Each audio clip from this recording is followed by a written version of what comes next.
الحمد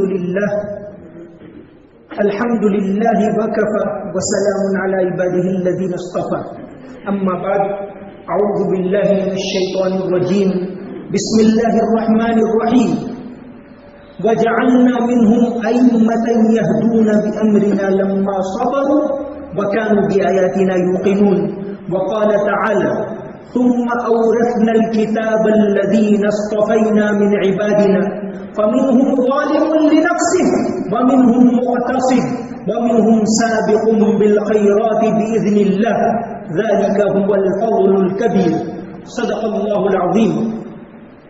عن أبي هريرة رضي الله عنه قال قال رسول الله صلى الله عليه وسلم كانت أنبياء بني إسرائيل تسوسهم أو كما قال عليه الصلاة والسلام. وعن أنس بن مالك رضي الله عنه قال قال رسول الله صلى الله عليه وسلم إن مثل العلماء في الأرض كمثل النجوم في السماء يهتدى بها في ظلمات البر والبحر فإذا انطمست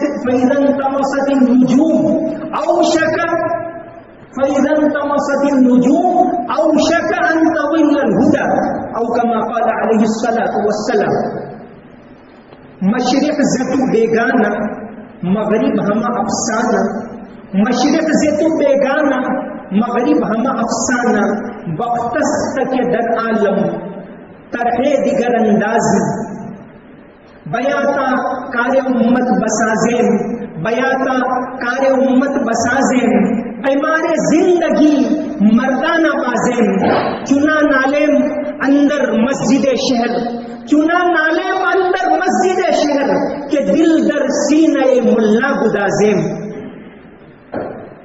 معزز علماء کرام، ایک طالب علم آج یہاں مانگرول کی سرزمین کے اوپر آپ کے سامنے اپنا سبق سنانے کے لیے کہیے کہ حاضر ہوا ہے. موجودہ حالات کے اندر ہم علماء کی ذمہ داری کیا ہے؟ اس وقت اس ملک کے اندر جو طرز چل رہا ہے، ملک جس راہ کے اوپر جا رہا ہے، ایسے حالات کے اندر ہماری ذمہ داری کیا ہے، اس کے بارے میں ہمیں مل کر غور کرنے کی ضرورت ہے. معزز علماء کرام، قرآن کریم کے اندر جو حدیث میں نے ابھی پڑھی، نبی کریم صلی اللہ علیہ وسلم نے علماء کو فرمایا النجوم کہ علماء کی مثال ایسی ہے زمین پر جیسے آسمان میں ستارے. اور یہ ایک عجیب طرح کی مثال اللہ کے نبی صلی اللہ علیہ وسلم نے بتائی. قرآن کریم کے اندر ستاروں کے خاص 3 کام بتائے.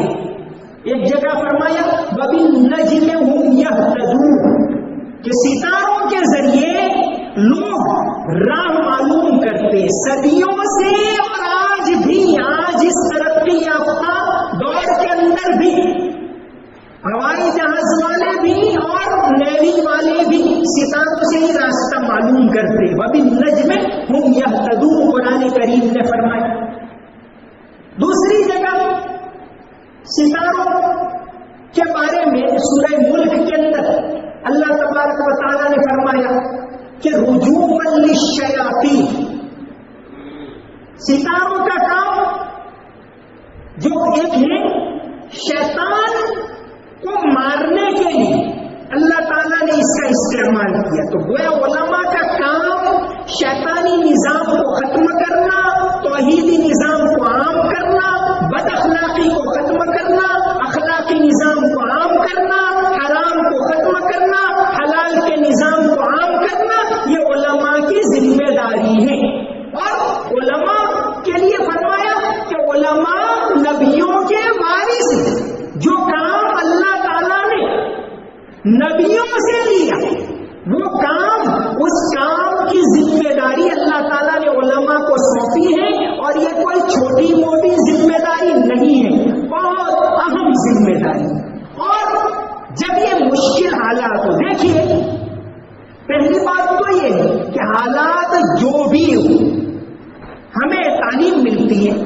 قرآن کریم کے ذریعے، احادیث کے ذریعے نبی کریم صلی اللہ علیہ وسلم کی سیرت کا ایک واقعہ آتا ہے غزوہ خندق کے موقع کے اوپر.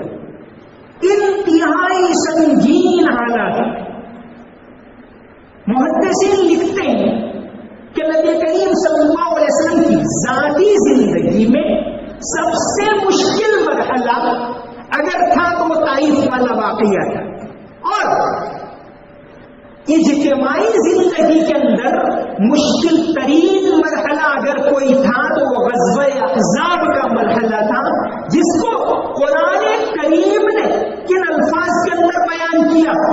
اذ جاءتکم جنود فارسلنا علیہم ریحا وجنودا لم تروها. پھر فرمایا اذ جاءوکم من فوقکم ومن اسفل منکم واذ زاغت الابصار، کہ چاروں طرف سے مشکلات نے گھیر لیا تھا. واذ زاغت الابصار، کہ آنکھیں پتھرا جائے ایسے حالات تھے. وبلغت القلوب الحناجر، کلیجے منہ کو آ جائے ایسے حالات تھے. وتظنون باللہ الظنون، اور طرح طرح کے خیال لوگ کرنے لگے تھے. ہنالک ابتلی المؤمنون، یہی مومنین کے لیے ایک آزمائش کا مرحلہ تھا. اور فرمایا آگے وزلزلوا زلزالا شدیدا، کہ سخت بھونچال جیسے حالات. لیکن ایسے حالات کے اندر اللہ کے نبی صلی اللہ علیہ وسلم نے کیا کیا؟ ایک واقعہ آتا ہے سیرت کی کتابوں کے اندر کہ جب ان حالات کے اندر آپ کو پتا چلا کہ بنو قریظہ کے اندر کچھ کشمکش چل رہی ہے، کوئی غداری جیسی بات معلوم ہو رہی ہے، آپ صلی اللہ علیہ وسلم نے دو صحابہ، اوس کے سردار سعد بن معاذ رضی اللہ عنہ اور خزرج کے سردار سعد بن عبادہ، ان دونوں کو بلایا اور کہا کہ آپ دونوں جاؤ، کیونکہ وہ ایک پوزیشن رکھتے تھے کہ آپ جاؤ اور معلوم کر کے آؤ. اس وقت اللہ کے نبی صلی اللہ علیہ وسلم ان دونوں کو جو بات کہی، فرمایا دیکھو وہاں جا کر تم آؤ، اور بات اگر غلط ہے ہمارے خلاف نہیں ہے تو مجھے آ کر برسر عام کہنا، اور اگر بات کچھ اندیشے کی ہو تو مجھے تنہائی کے اندر کہنا. ایسے حالات میں بھی آپ صلی اللہ علیہ وسلم نے خیال رکھا کہ لوگوں کا حوصلہ پست نہ ہو. تو ایسے حالات میں عوام کا حوصلہ بلند رہے. ایک تو ان کے ایمان کی حفاظت، ان کے عقائد کی حفاظت، یہ ہماری ذمہ داری ہے. ان کا حوصلہ گرے نہیں. اللہ تبارک و تعالیٰ کی طرف سے آزمائش آتی رہتی. ایک بہت بڑے مصنف گزرے ہیں T.W. آرنولڈ، تھامس آرنولڈ کر کے، جو علی گڑھ کے اندر ایک زمانے میں پڑھاتے تھے. علامہ شبلی نعمانی کے بھی ساتھی رہے، اور پھر بعد میں انہوں نے 1898 میں یہ چلے گئے لاہور میں. علامہ اقبال نے بھی ان سے پڑھا، اقبال کے بھی استاد رہے. T.W. آرنولڈ علامہ اقبال کے بھی استاد رہے، اور علی گڑھ کے اندر ویسے عام طور سے یہ مغرب والے ہوتے ہیں، یہ ان کا لکھنے کا جو غرض ان کی ہوتی ہے وہ منفی ہوتی ہے، لیکن بعض اس میں سے مستثنا ہوتے ہیں. اس میں بہت سارے اہل نظر ان کو مانتے ہیں آرنولڈ. سید سلیمان ندوی نے ایک کتاب لکھی رایاد رفتگاہ، اس میں تو علامہ نے لکھا ہے کہ آرنولڈ کو میں مسلمان نہ صحیح نیم مسلمان ضرور کہوں گا، یہ الفاظ استعمال کیے. تو آرنولڈ کی ایک کتاب ہے دا پریچنگ آف اسلام، جس کا اردو ترجمہ بھی ہو چکا ہے اشاعت اسلام. دوستو بہت درد کے ساتھ کہنا پڑ رہا ہے، اور میں کہوں گا رکھیو غالب مجھے اس تلخ نوائی میں معاف.